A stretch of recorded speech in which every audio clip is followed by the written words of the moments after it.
This world has been connected, tied to the darkness, soon to be completely eclipsed. Hello there, Sarah from 17 once again. This is my Kingdom Hearts Final Mix Proud Difficulty video walkthrough. This is the Gummy ship sequence that leads to Hollow Bastion. As you can tell from my wonderful machine here, we're a little bit unupgraded, and we have the basic lasers with no extra lasers or missiles or lock-ons or any of the good stuff. We have basic shield, basic boost, basic life. We're as basic as it gets.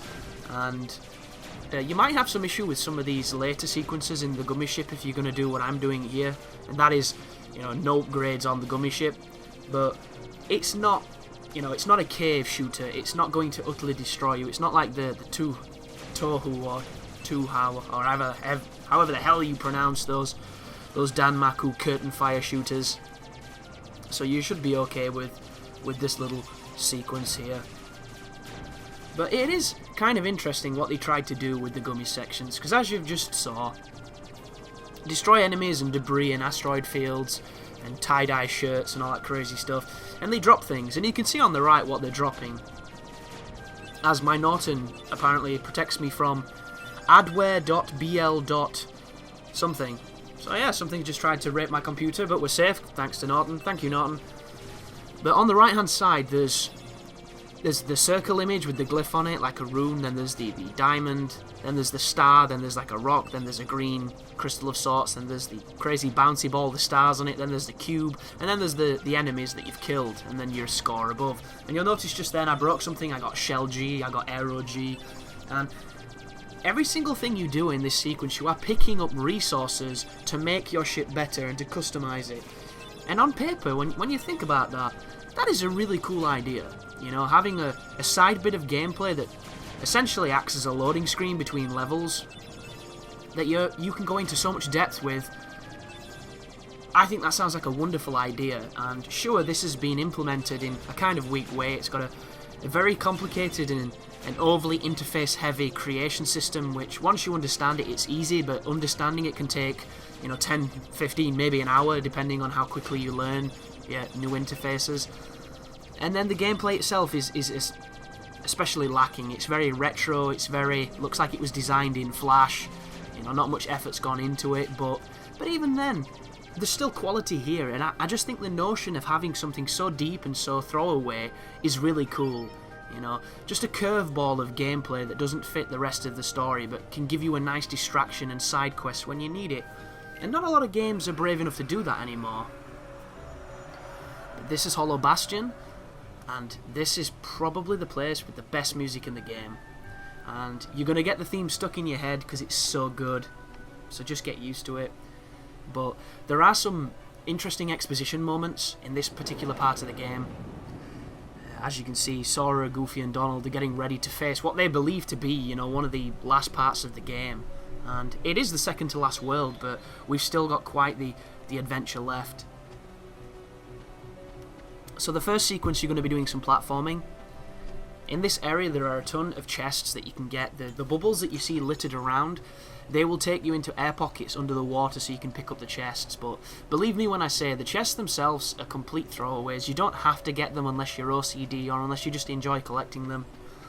And for the most, the items inside or what they grant you are not anything to write home about. There might be a random elixir or something along those lines, but even then, I don't really value the items that strongly, because I've got so many of them and you can make them with synthesis.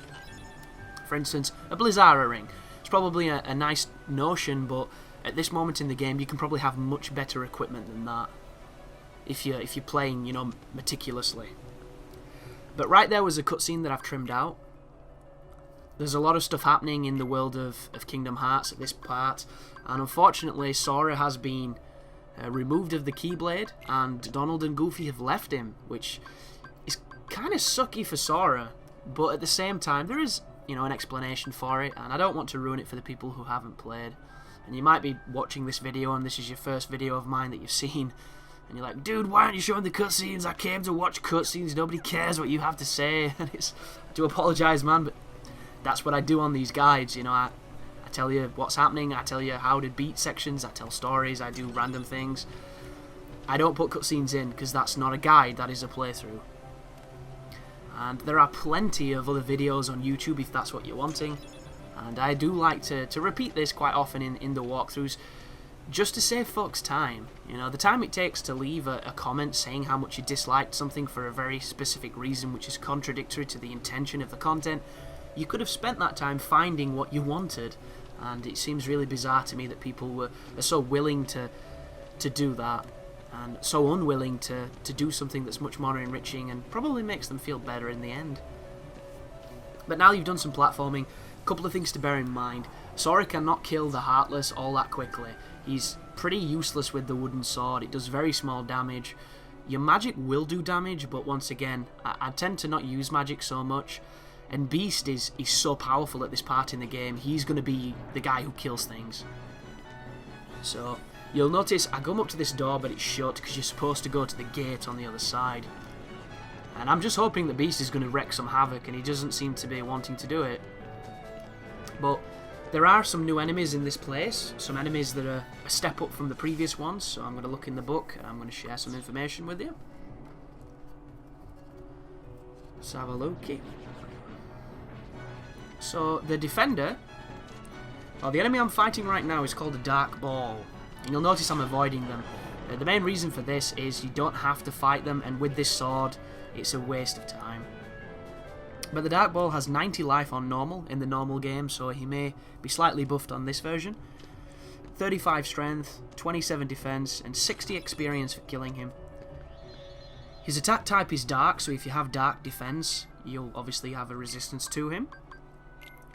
And he drops MP balls and a 10% chance of dropping a Mega Ether, or Ether if that's how you pronounce it.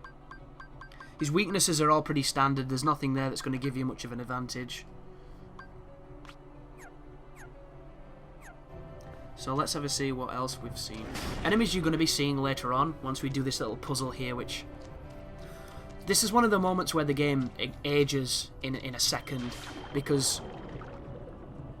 You're doing something that... I don't know, it's one of those moments where I couldn't really understand the function of it. We've gone through these worlds and parts of this game, and it's been pretty simple. There's been some swinging, there's been some platforming, there's been some talking to dudes and going to different areas. And then all of a sudden you have... It's almost like a pseudo puzzle. And it's not difficult, it's just because you're not used to doing it in this game, and they leave it till the end to expose something like this. A lot of people will probably be confused of what they're supposed to be doing. And it is one of those moments where the game ages, especially once you press the final button. It says a door opens somewhere, and unless you examined the door at the front of, you know, the very beginning of this sequence, you wouldn't know what door was open, so you might not know what's happening and waste, you know, 10 to 20 minutes before you decide to backtrack and see if anything's changed. And it can be easy to get complacent and forget things you've done, because it happens to me, it happens to every gamer, I believe. But other enemies you're going to face here, you're going to face the wizards. I hate the wizards, I really do. They get iframes as they disappear and teleport all the time because they're bitches. But the stats are, apparently, 75 life, normal game, 31 strength, 24 defense, and they give 90 experience. It attacks with all elements because it's a magician. It drops small and large MP balls, and it has a 2% chance of dropping an Ether, a 2% chance of a shiny crystal, and a 0.2% chance of a wizard's relic. And the wizard's relic is a really good staff for Donald, I believe. If you can get it early on, it's pretty damn cool. But another dude you're going to be seeing in a short while is the Wyvern. And these are an annoying enemy just because they fly. Excuse me. One of the issues you're going to have in this place, if you have anything in common with myself, is when you start attacking the flying enemies, Sora moves to meet them, and he knocks them at a distance and continues to follow them. And this is a level that you can fall down a lot, and I do. Just like I did in Virgil's Downfall, I do it in this game too. I fall a lot, so just be aware of it and try to avoid it if you can. But he's got 135 life, 31 strength, 24 defense, 65 experience. He drops large HP balls, 2% chance high potion, 0.5% chance elixir, and a 2% chance for a power crystal. So if you need power crystals for your item synthesis, and I don't have the videos up of my synthesis guide, which are still not made, hopefully that information will help. There are some Angel Stars and Invisibles coming up later, but I'm going to talk about those guys when we get there. Because what is going to happen with the game here, folks, is once you beat, I think it's Riku 2, who is the final boss of this area, of Hollow Bastion, the game's going to upgrade itself. You might have noticed at this point, aside from when you're using the wooden sword, that you feel kind of strong. You know, you're killing things competently, your team is working functionally and not dying as much. And it is because the game is leveling out, it's leveling out the difficulty curve. And there it is. It sounds like a door has opened, now you have to backtrack all the way to the door I tried to open at the beginning of Bastion. But the game acknowledges that it is, you know, it's kind of, the difficulty curve has peaked. So after Riku 2 dies, there's a big upgrade to everything. All the darkness, all the, what the fuck are they called?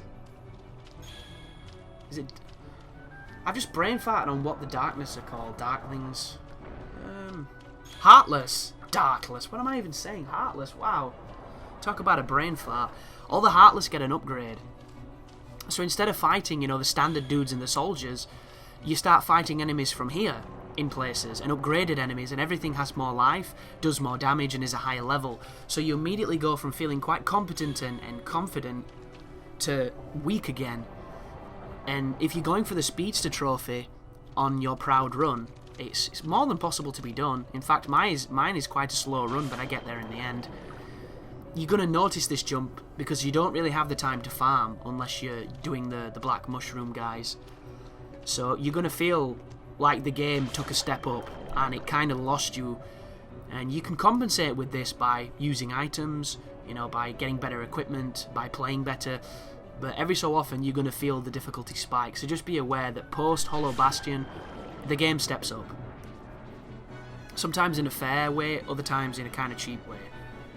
See the deep dive at the end of the game. That is the most hellish room ever if you're underleveled. And I've mentioned that there's a strategy where you use Simba to just smash things as a summon, but I tried it and it didn't work for me because apparently I'm really bad with summons and I don't understand them that well. But this is quite a long area in the game. We haven't even made it to the castle technically. We're still in the Aqueducts and the lower regions. But a bit of mithril there. Mithril is a commodity that's going to be very rare towards the end of the game when you're trying to do the synthesis. I can't even share how many hours I wasted farming mithril shards to synthesize mithril to make synthesis items. It wasn't fun at all, and I'm hoping the synthesis guide that I'm going to be sharing with you guys is going to help a lot of that frustration, because the Google features, you know, hardly any decent guides and walkthroughs. It has some wiki stuff, it has a couple of videos, but for the most, they're overly long and it's difficult to get to the information that you need. But yeah, Hollow Bastion. I love this music. So I'm going to look in the book now, guys, and see what it says about this particular area to see if there's any pearls of wisdom that I've missed. Because for all that's happening here is backtracking for the next 3 minutes. Some beautiful artwork in this book as well, I do recommend it. But there's all the items, there's all the enemies that you'll fight. There is Beast banging on a wall so I can get a chest. So, there's a to-do list, there's the introduction of the teleporting switches, and we have a Riku fight coming up, which is probably going to be in the next video. And then we'll get the ability to activate the White Trinities, which is nice. Then there's the library puzzle, the hovering chest room. Yeah, it is quite a long area of the game. And then there's Maleficent and the dragon. God, the dragon sucks. Hardest boss on the game, by far. So hard. Like, I had a harder time with the dragon in this game than I did Sephiroth. Oh wow, there is a Riku fight in this video. Shit. So Riku's pretty simple, but he hurts. And he can do mad damage. So the thing I like to do is obviously counter-strike him, evade his move, wait for the move and then counter-strike. You can try guarding it if you're confident. And if you get into a spot where you're getting hit too much or you're in a combo, use your strike raid to get those iframes and just nail him as much as you can. If you've got quite a lot of MP and ethers or elixirs, just use whatever command ability you're using and spam it, because you'll absolutely destroy him. This first fight is very simple. It's just Riku is strong, and you see what I mean? Big hit. But there's the iframes thanks to Leaf Bracer. Here's his little 2-hit combo where he dashes at you. You can always counter it, but be careful because he recovers if you do more than one combo. There it is. Punish. That didn't knock him away. Nothing I could have done there, guys, so be careful of that. But just pop that cure. Here comes the jump. Sometimes he does a jump attack, but it does seem to be rare on the first phase. So, not a clean fight by any means, but it just goes to show it doesn't take any real skill here to beat him. Just all the tricks that you've learnt so far coming together and culminating in a nice fight against Riku. Like, it's frustrating watching this a little bit because now I've got much better at guarding on this game, so I don't know why I didn't just guard him and then break his guard with a counterattack. But hey, you learn from experience, people, and the more you play, the better you will get. But there goes Riku. There's a level for Donald and Goofy, and that is the end of the video. So thank you for watching, and you take care now.